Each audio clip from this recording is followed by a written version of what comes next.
Hello and welcome. I wanted to preview the interactive hands-on labs platform called Qwiklabs and how you're actually going to be practicing a lot of the things that you're going to learn here inside of real Google Cloud Platform accounts. But you don't need your own credentials, those are actually going to be provided for you. So let's take a look at how the labs platform is set up. On the right-hand side is your instructions pane for the actual lab. Now this lab is a meta lab, it's all about Qwiklabs in general, but whatever your course is, this is where the instructions for completing the lab are going to take place. So you always want to keep this prompt open. Now, once you actually click Start Lab, a provisioned instance of the Google Cloud Platform, complete with any additional instances, or say you're working with VMs, if there's something that the lab provider wanted you to have, it's actually going to be created inside of this lab instance for you, which is great. It's a sandbox instance. Now, once you notice I click Start Lab, I have 15 minutes to complete this lab. I promise you that the timers are going to be associated with additional padding for the labs that you're going to do. This isn't going to take us 15 minutes. This will take us maybe about 5 minutes. So now, as I mentioned before, you have the username and password and a project ID. What I'll ask you to do now is click on Open Google Console. And once you've opened Google Console, you'll be asked to sign in with your email.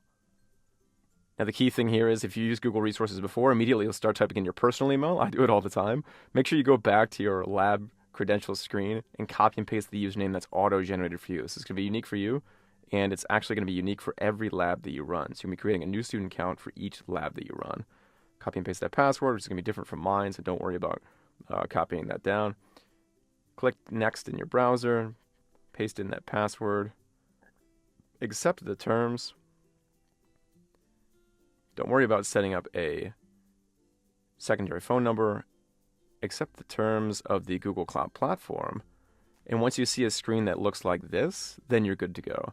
Make sure, a key tidbit, is this is your project selector. It should be this auto-generated Qwiklabs alphanumeric. If you should happen to see something that says either select a project, or if you see something that says Qwiklabs resources, you actually want to click on this and make sure to select your alphanumeric Qwiklabs ID, and then go ahead and hit open.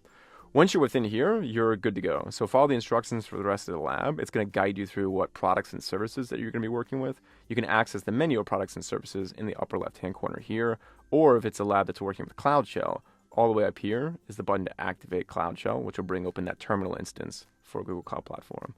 Last few things. Back here, you'll see that our timer is automatically running still.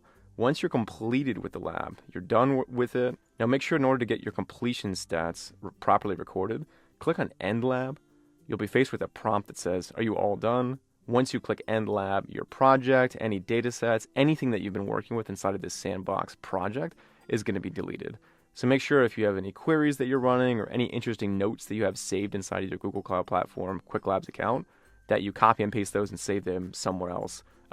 Perhaps in your own personal Google Cloud Platform account or somewhere locally on your machine.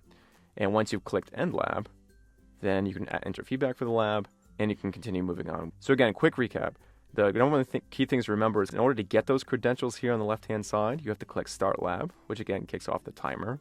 And there's no way to pause once the lab is started. But again, keep in mind you have multiple attempts. And lastly, click on End Lab when you're ready to complete out the lab that you've been working on. That's it. Good luck with the lab and enjoy.